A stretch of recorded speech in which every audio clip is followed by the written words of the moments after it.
Hey guys, what's going on? Rossi dude. Gonna be a little bit of a different video today, just doing an update on the R1M. Winterization has kind of been done. It's heated up outside, so we've got some things I want to do today and things I want to keep you guys updated on.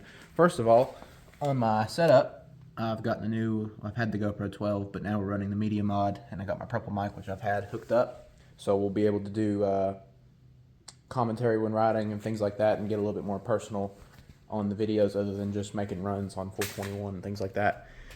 Now, as far as the R1M goes, we've had some interesting things happen here over the fall. For one, you guys might notice some differences if you guys are really paying attention. We have a new sprocket, but that's not the most thing. We have a different chain, the DID chain, because we had a chain explosion. I'm going to go ahead and drop that video because sadly I wasn't filming during the actual explosion, but I have a video of me doing a wheelie. In the video you can see the chain slipping at the time, bike being new to me. I thought it was traction control, but it was actually the chain slipping and the chain was about to go. And when it did go, it was pretty violent.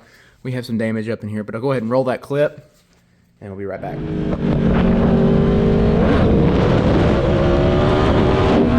While we had it apart, went ahead and did a lightweight rotor setup. I've seen this with a lot of R1 guys doing this, so anytime you can lose weight on your rotating mass, that's always good. We still have the Propofix Shorty, the race. And then we got carbon fiber stuff here. When the chain exploded, it did nake out some of that fairing. We had some fairing damage. Thankfully the underside's not too bad. We have a few nicks and stuff, a little bit on the frame right there. But we're all good. The bike's good, that's all that matters. We lost these last year, so I had to get new ones of those on the sides. And then I updated all the bolts to titanium bolts. So if you look around the bike, if you ever see me out, I got titanium bolts everywhere, just trying to flex a little bit. But anyways, let's do the first cold start of this bike for, I want to say 2 months. And it's been sitting here on the tender, so hopefully we don't have R1 problems and it doesn't start, because we all know how that goes. Let's go ahead and roll camera over here.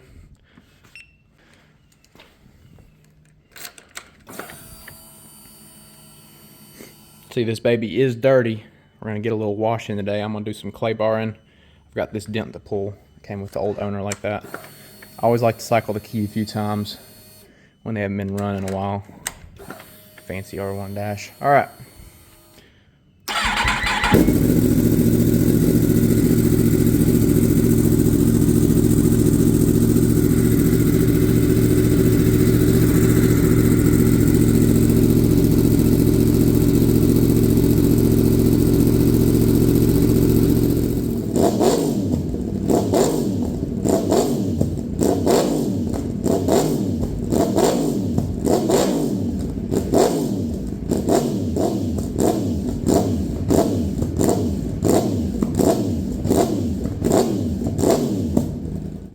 Shoe buddy, this thing's mean. I forgot how crazy the flames are on this. All right, as you can see, it's time to get her clean. I don't want to scratch the paint.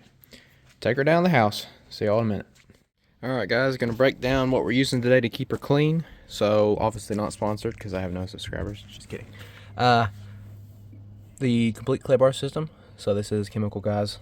Starting out with the clean slate, it's just a wash they use, gets the old wax off of it. I believe I still used this wax last year on it, so it should be no problem. You got to use clay liber when using the clay bar, and that just brings out imperfections in the paint. This kit also comes with some nice micropropers, so I'll make sure to use those. Shop towels from the shop, going to use that for tire shine. Now I know what y'all are thinking when you hear tire shine, bad, don't do it. I don't put it on the tires. I like to use this on the wheels because of all the brake dust. It tends to make it easier to clean the next time around. Got some of these picked up, never used them. I've always used these, so I might see which one I prefer between the two. They're apparently made for using tire shine, so we'll see how those sponges work. And then leather clean. I got a nice leather seat on her, so we're going to try to put some on that and get her all cleaned up. Run a little time lapse, kind of sketchy. Helmet's up there on the time lapse. Would not recommend, but we're gonna give it a shot.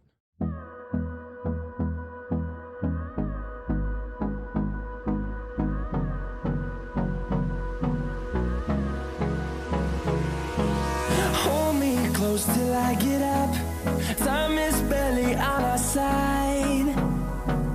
I don't wanna waste what's left. The storms we chase are leading us, and love is all we'll ever trust. Yeah, no, I don't wanna waste what's left. And on we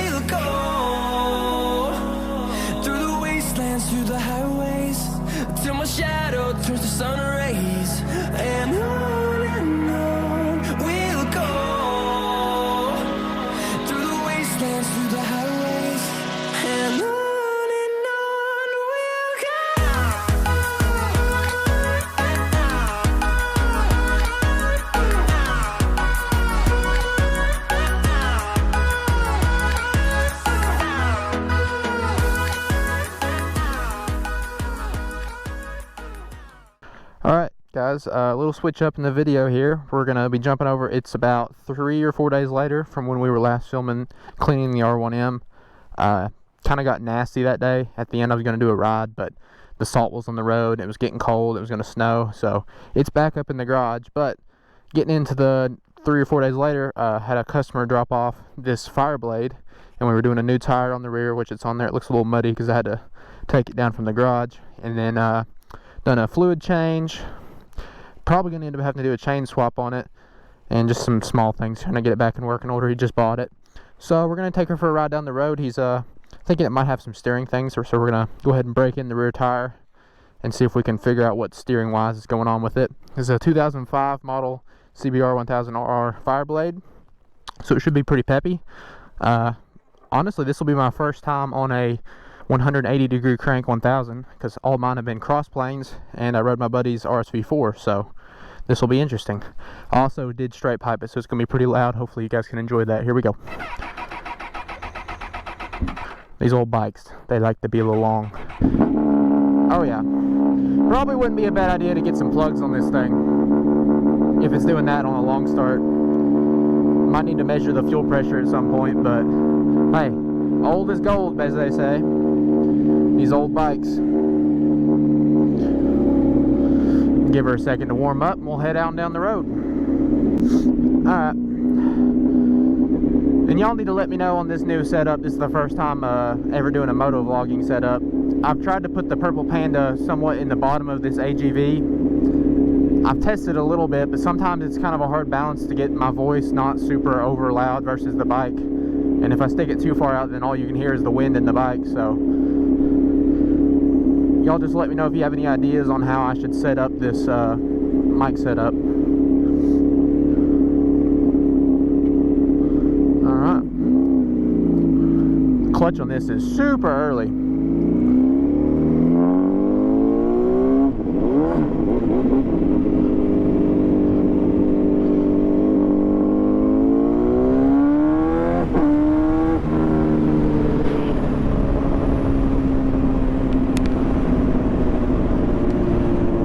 Got some Rosso 3s on this, so they should be pretty good handling, but we also got to keep in mind it's 40 degrees out today, so I'm not going to be able to push like I normally would or do anything too crazy. Right now I'm just trying to break in these tires. It's going to take a while. Probably have to go all the way out through the old road here and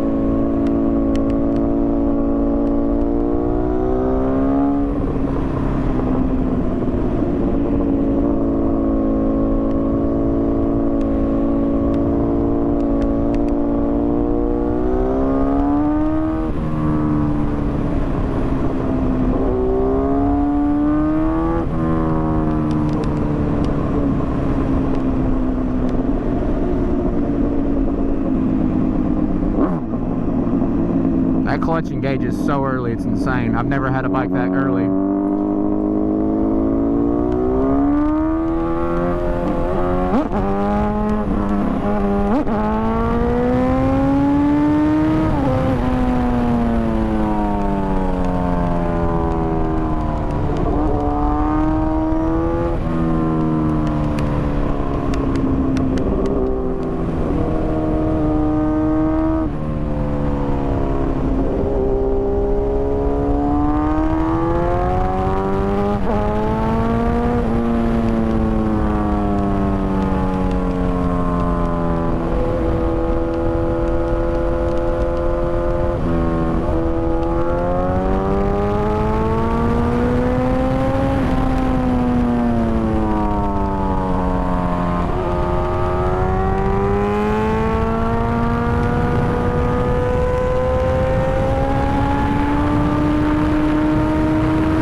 I'm starting to believe that the bike does not have a tune. We don't really know. He kind of bought it unknown from a buyer. We did take that Tosh and pop the baffles out, and it's getting kind of almost lean at the top is what it feels like. It feels like it's losing power. I'm guessing it doesn't have a tune, and whenever you straight pipe a bike like this, you gotta absolutely put a tune on it, otherwise they'll not run right. Yeah. definitely I think it needs a tune. If it had one, I would expect it to pop a little bit more, or just have more power on the top end. It just feels kind of flat up there. So that's something I'm probably gonna tell him he probably needs to do in the future, is to put a tune on this. Man, this road is covered with pebbles everywhere. I did not realize it was gonna be this bad back here. Oh yeah, it's breaking up bad up top. We'll probably end up putting those baffles back in it, see if it runs any better.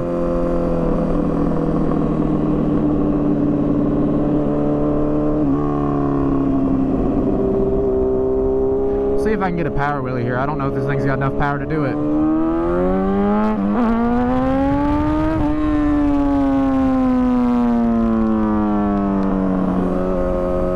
A little bit of a wheelie.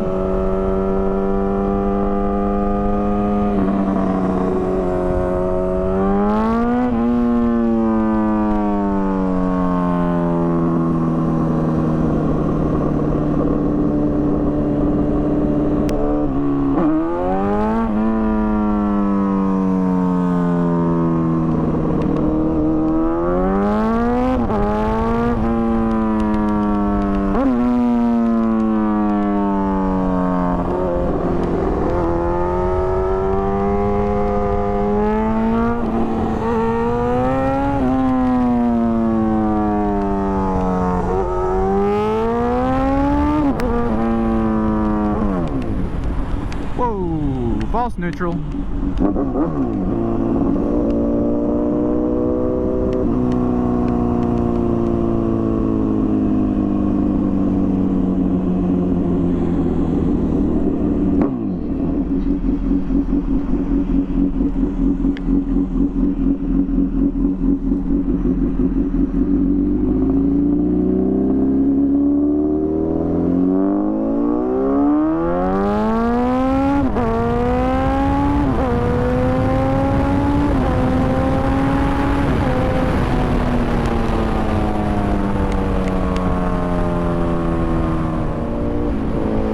So overall, my thoughts on this bike, we got some more things to do. I'm going to update the owner on it. Definitely thinking we need to do a tune this year on if he's going to keep it, because having the exhaust in there, he's losing a lot of horsepower. Putting the baffles back in might help. We'll probably end up trying that before I send it back to him, just to see what that feels like. We didn't really know if it had a tune. We were kind of hoping it did, since it had an exhaust, but apparently not. So we're going to go ahead and try to swap that back in, and we'll hopefully get another ride on this thing and see if we can get some more power out of it. Otherwise, I mean, it's an old bike. It's got, you know, brakes are a little bit weaker than a new bike like my R1M. Suspension, everything else feels fine. It's a cold day. I felt the tires break a few times. I mean, there's gravel out here, so could be a contributing factor on why these tires are slipping a little bit. Everything else on it feels good. It's comfortable. Throttle response super smooth, even with it breaking up high. It'd be a great wheelie bike if it had more power. Way less animalistic than my R1M. That thing's about terrifying to try to wheelie. Rips you up off the ground too fast, if you consider that a problem. But I'll probably leave you all out on this one. That'll probably be the end of the video. I can't think of anything else that I'll throw here at the end.